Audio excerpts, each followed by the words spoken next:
I met Noah on a March afternoon just a few weeks after I'd moved to Seattle.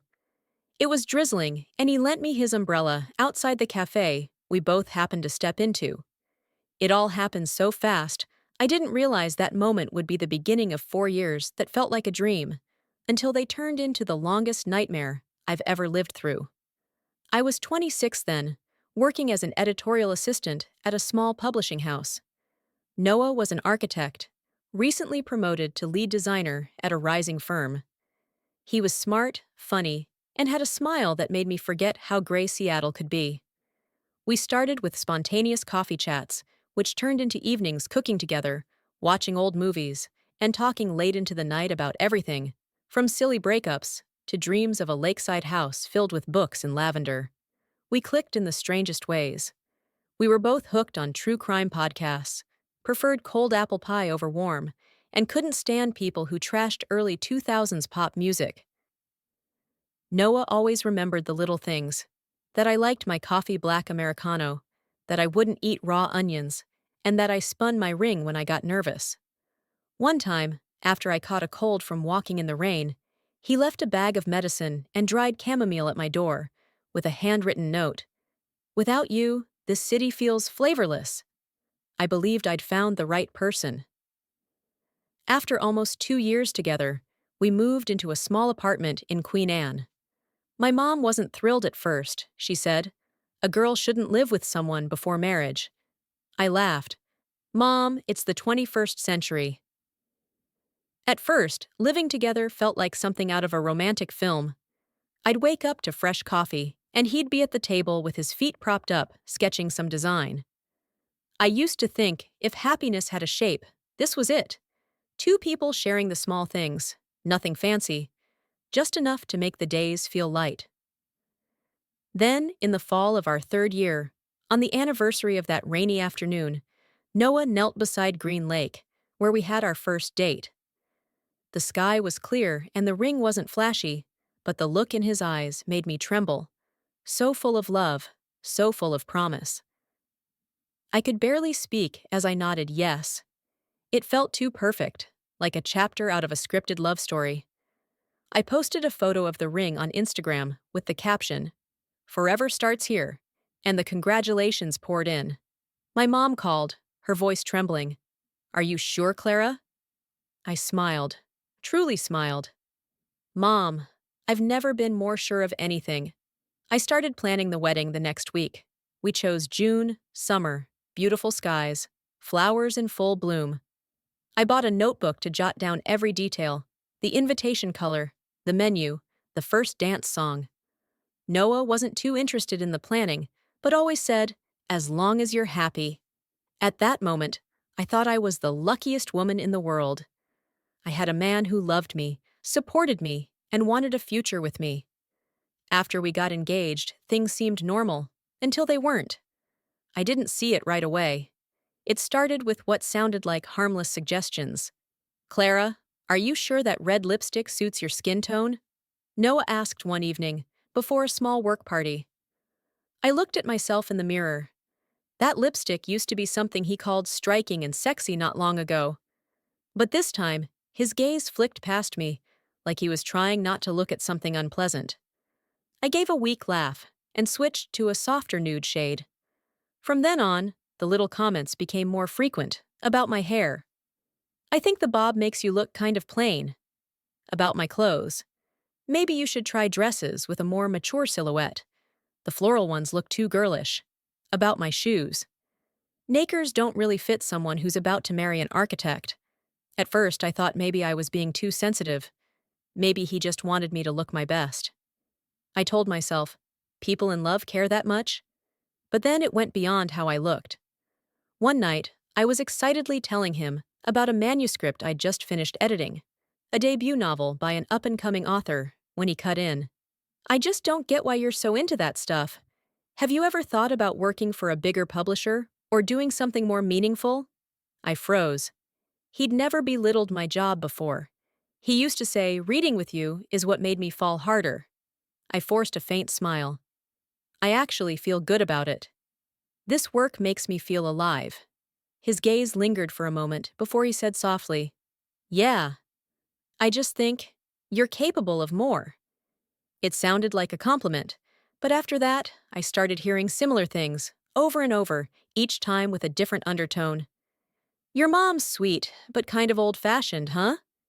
Just look at the way she dresses. Your best friend. Liza right, she's kinda loud. If you want to blend better with my social circle, maybe you should pick your friends more carefully. It's probably time you started going to networking events. Modern women who don't know how to build influence really struggle. I began to doubt myself. Everything I once took pride in, my family, my job, my friends, was now seen as childish, low tier, or out of place. I didn't push back, I chose silence. And then, I started changing. I cut my long hair to a shoulder-length straight style. I started wearing white button-downs and slacks, even though I still adored those soft-waisted floral dresses. I signed up for a creative writing class downtown. Not because I wanted to, but because Noah had once offhandedly said, "Why don't you try writing something meaningful instead of just fixing other people's work?" He never asked me to change, but somehow I still did, just to feel like I was worthy of standing beside him. I began staying up late to finish online courses on culture, art history, and Italian. The language, he said, sounded elegant. I don't remember when exactly trying to make him proud turned into a never-ending race, one that left me breathless at every step.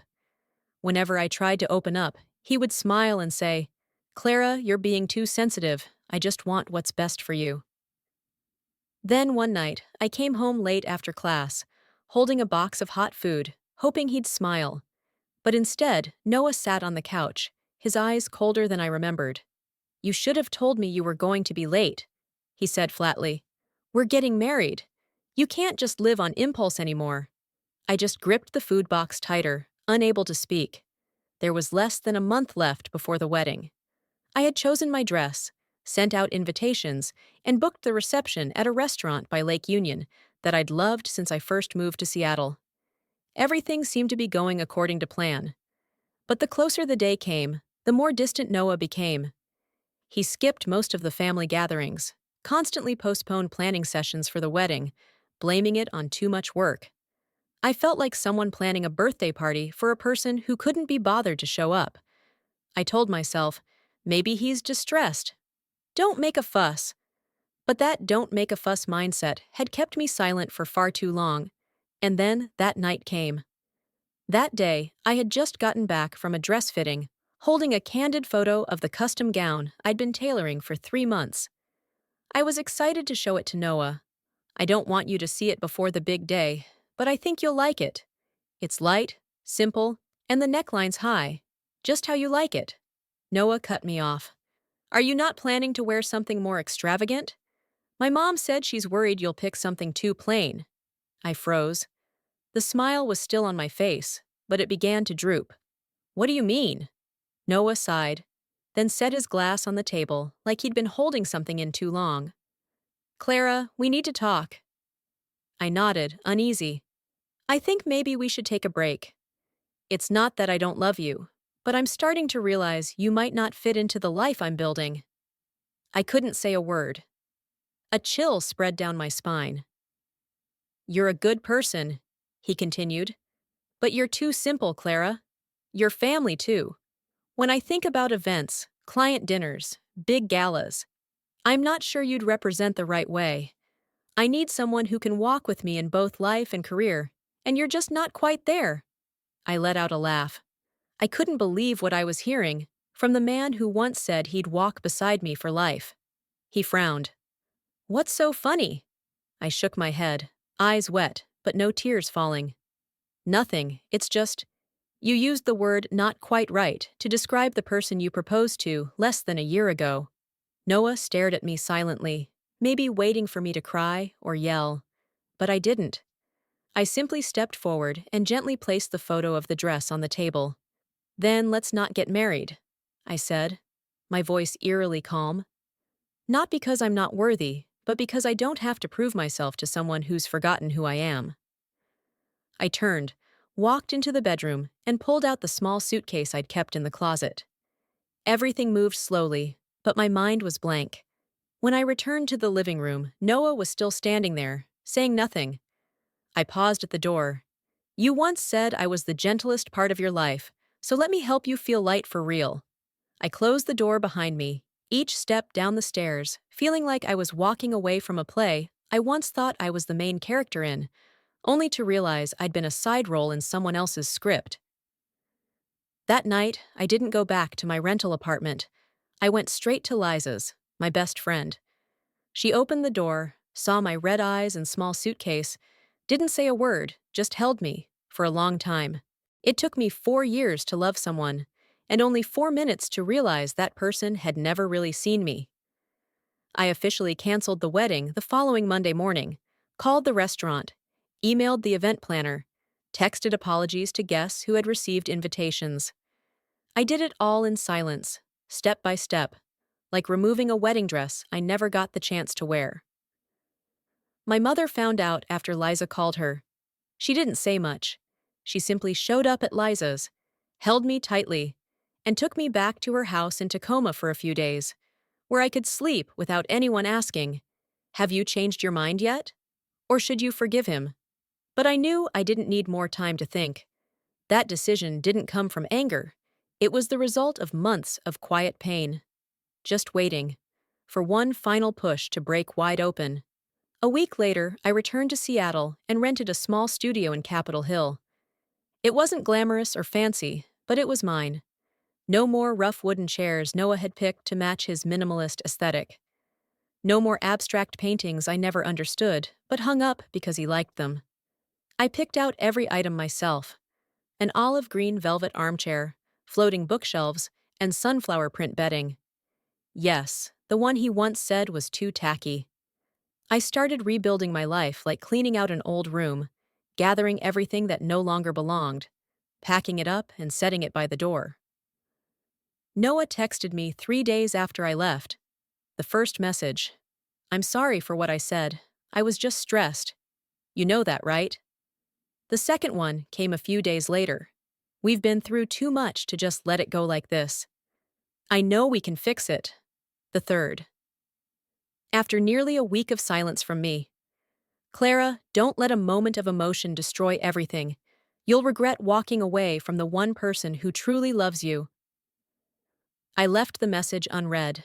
Still, there were nights when I'd jolt awake at 2 a.m., heart racing, hand reaching out by habit to the right side of the bed. Then I'd remember. No one was there anymore. There were times I'd walk past the old cafe in Fremont, where he first handed me that umbrella, and catch myself standing there longer than I should. Feelings don't vanish overnight. They melt slowly, like ice dripping into your palm, cold, numbing, but eventually gone. I decided to see a therapist. Dr. Marla, 20 years older than me, had a voice like she was listening to the entire world at once. After a few sessions, she didn't ask, "Why did you endure it for so long?" She just gently said, "Clara, you don't have to be strong all the time, but you do have to be honest with yourself." I started writing again. Not work emails or to-do lists, but journaling. I wrote about the days when I was still in love, about the unnamed wounds, and about the strange freedom I was beginning to feel with each breath. I returned to painting, a college hobby that Noah once dismissed as a waste of time going nowhere. I bought watercolor paints and sketch paper and spent Sunday afternoons in Seattle's rare sunlight, coloring in scenes that didn't have to be perfect. I also called old friends I'd drifted from, just because Noah said they didn't match his vibe. They were surprised to hear from me, but things flowed more naturally than I expected. One evening, as Lisa, Kevin, and I sat on the floor of my new apartment, eating pizza, listening to old songs, and laughing like people who didn't have to walk on eggshells, I realized I had been playing a role that was never meant for me. Noah still texted occasionally, sometimes just one line: "You doing okay? Saw the painting you posted? Still using the watercolor set I gave you?" I didn't need to lash out or block his number. A calm, deliberate silence can sometimes be the clearest ending. Then, on an April morning, I woke up in my sunlit apartment, poured myself a cup of coffee, and instead of curling up on the couch like usual, I opened the window and watched the maple tree unfurling its first leaves of spring. I stood there for a long moment and realized I wasn't trying to impress anyone anymore. I met Wyatt on an early summer night at my best friend Lisa's birthday party. I had just turned 30, my hair pulled back, wearing a moss green dress that once got called tasteless at someone else's party. His party. Wyatt was an old coworker of Lisa's brother, recently relocated from Portland to Seattle. I didn't pay much attention at first, just a tall guy with a neat beard, wearing a simple button-down, mixing drinks for friends like he owned the place. We didn't actually talk until I accidentally spilled wine on my own shoes. He passed me a napkin and offered gently and said, "Now worries at least you didn't spill it on the host's vintage rug." I laughed. Not because the joke was brilliant, but because of his eyes. Unjudging, not clinging to me like some cheap flirt. Just calm, easy, like a summer breeze on a stuffy day. We ended up standing near the balcony for almost an hour, talking about things unrelated to marriage, careers, or lofty goals. I told him about the Thursday art class I'd just signed up for, and he told me about the old truck he was fixing up every weekend. No judgment. No one trying to sound impressive. "Clara, you seem like someone who knows how to start over," Wyatt said, after I shared a bit about my breakup, without diving into the details. His voice didn't carry pity, just quiet recognition. And that made me feel lighter. The next day, he texted not something like, "I dreamed about you all night like guys from dating apps used to send," but simply, "I looked up that cafe you mentioned. They've got sea salt chocolate cake. Want to try it this afternoon?" I said yes before I even stopped to wonder if I was ready. And so we kept meeting. Once a week, then twice. Quick coffee runs turned into afternoon park walks, then into quiet dinners where he made pesto pasta from his mom's recipe. I never felt anxious replying late to his texts. I never felt the need to prove anything. He didn't ask about my ex, didn't compare, didn't pry. As if he understood the past should only be mentioned when the person living it chooses to share. I still remember clearly the night he came over, just after I'd finished an oil painting. 5 straight hours of focus. The paint was still wet.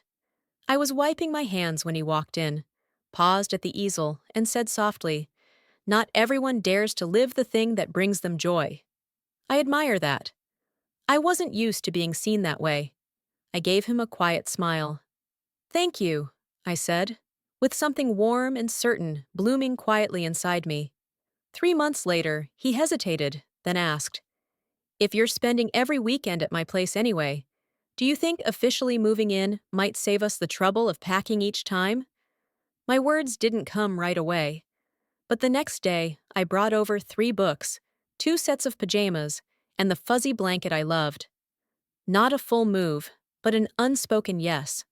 We lived together like we weren't trying too hard. He'd leave a sticky note in my lunchbox, "Don't forget to drink water." I'd leave thick socks by the door each morning because he always left earlier than I did. Those little things, no one asked for them. They just became routine. It had been so long since I felt fully alive around someone. Not the kind of love that makes your heart race from anxiety, but the kind that steadies it, makes it feel safe. The first message from Noah came on a Saturday afternoon while Wyatt and I were walking through the Ballard Farmers Market. Short, no greeting, no emoji. "I heard you're seeing someone. I wish you happiness. But if you ever want to talk, I'm still here." I stared at the screen for a while. The sun glinted off Wyatt's hair as he stood waiting while I picked out dried lavender. Caption? I didn't reply. A few days later, a missed call. Then another message. "I shouldn't have said those things. You know that, right? I was just under pressure. I miss you." I placed my phone face down on the table.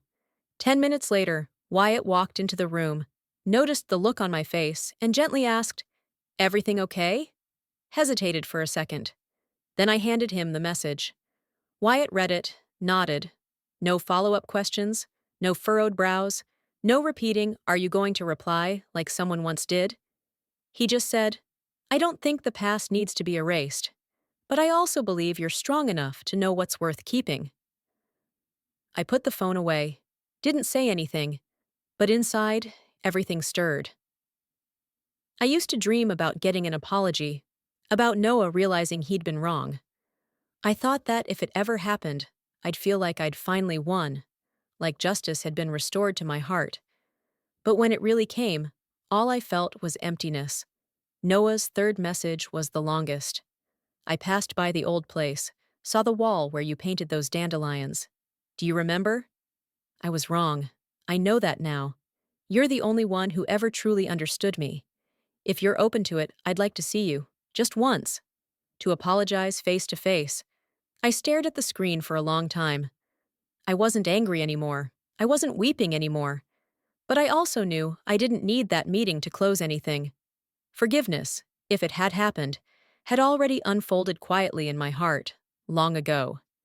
Not for Noah, but for the version of me who kept trying, with the wrong person. I replied, I hope you find peace. But I don't need to hear any more apologies. Let the past rest. That evening, while Wyatt and I lay curled up on the couch, legs tangled, a half-finished documentary playing softly in the background, I said, I told Noah I didn't want to meet. Wyatt turned to me. Good, he said, not because I don't like him, but because you don't need that anymore. I felt something loosen in my chest, a knot quietly undone. No drama, no noise. Just a door gently closing. A few weeks later, I heard from Liza that Noah had broken up with his new girlfriend, someone who, according to her, was exactly his type. But apparently, she was the one who walked away. No one knew why. But I didn't feel anything, no satisfaction, no sadness, no regret. One night, while Wyatt and I were making dinner, he was baking a pie from his mom's recipe. I paused midway and looked over at him, hunched over the sink rinsing vegetables. What do you really think of me? I asked. Wyatt looked up, wiped his hands with a towel, walked over and placed a hand gently on my cheek. I think you're the strongest woman I've ever met. Not because you haven't been hurt, but because you've healed yourself and still remain kind to the world. I love that. And I love you. It took me a second to find the right response. I just leaned into his chest and listened to the steady rhythm of his heartbeat. And in that moment, I understood something. Love means not having to prove you deserve it. It means never being forced to become someone else, just to be allowed to stay. Our housewarming party took place on a lightly sunny Saturday afternoon in the first home. Wyatt and I picked together, painted together, and even had a small argument over the mustard yellow armchair he said was too loud. We didn't invite many people, about 20 guests, just close friends and family. Monica brought her signature lemon cheesecake, which she proudly called her social weapon. Wyatt set up everything in the backyard himself. Recycled wood tables and benches, string lights, and lavender pots lined perfectly along the fence. Around 4 p.m., I was in the kitchen, preparing a tray of juice, when Monica walked in. Still holding a soda can, her expression unusual. Clara, she said quietly. Noah's outside. He showed up. He brought a bottle of wine. I froze, one hand still gripping a half-filled glass. Was he invited? Monica shook her head. I don't know who invited him, but judging by how he looks, I'm guessing he came unannounced. And I think he's already had a drink. I exhaled slowly, then nodded. Let him in, but don't let anyone pour him more wine. When I stepped into the yard, Noah was standing near the buffet table, white button-down, wrinkled, face flushed, fumbling with the cork of his wine bottle. Everyone politely looked away. Wyatt, who had been chatting with his cousin, glanced at me. Waiting for a cue? I walked up. Noah, I said calmly. Hello. He looked up, eyes unfocused for a moment, then forced a crooked smile. Clara? You look… Well?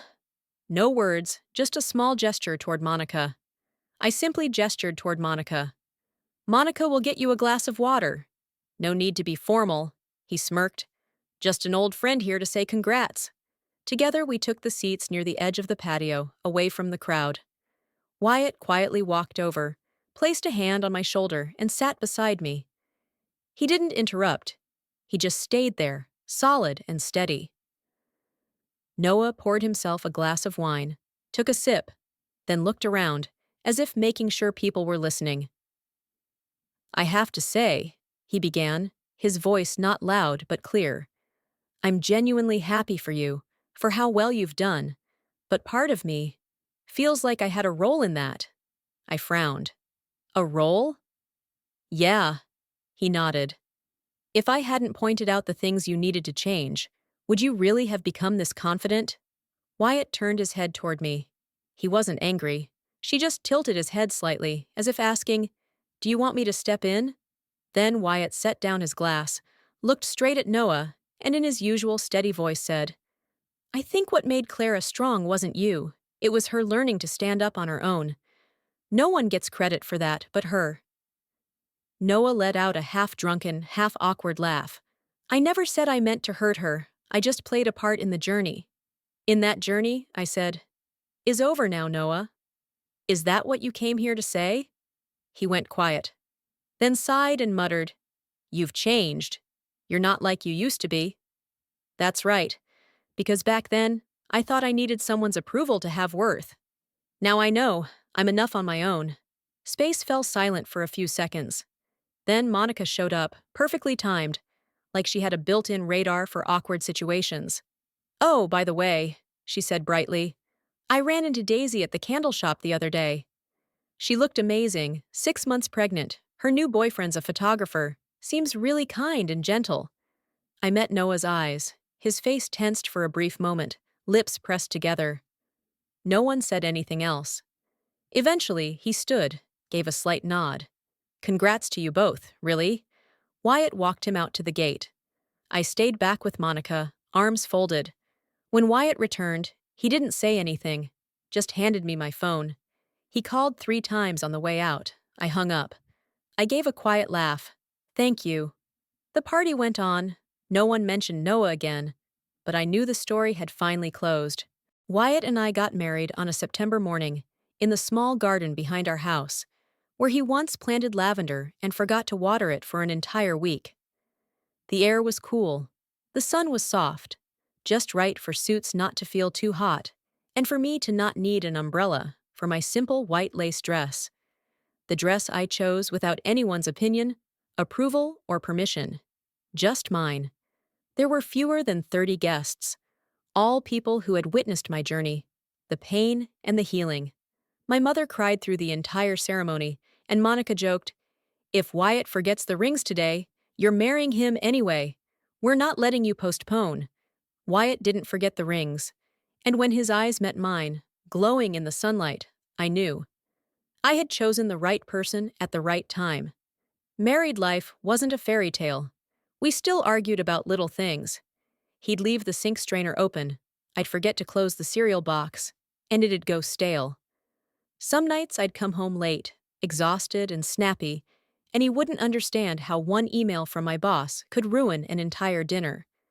But the difference was, through the mess, I never felt alone. We talked, we listened, and neither of us had to shrink ourselves to fit the other's expectations. One early winter evening, wrapped in blankets and reading on the sofa, Wyatt placed his hand gently on my stomach. No reason, no agenda, and asked, What do you think? When will we be ready to add one more person to this home? A quiet smile formed as I closed the book and met his gaze with a nod. No pressure, no promises.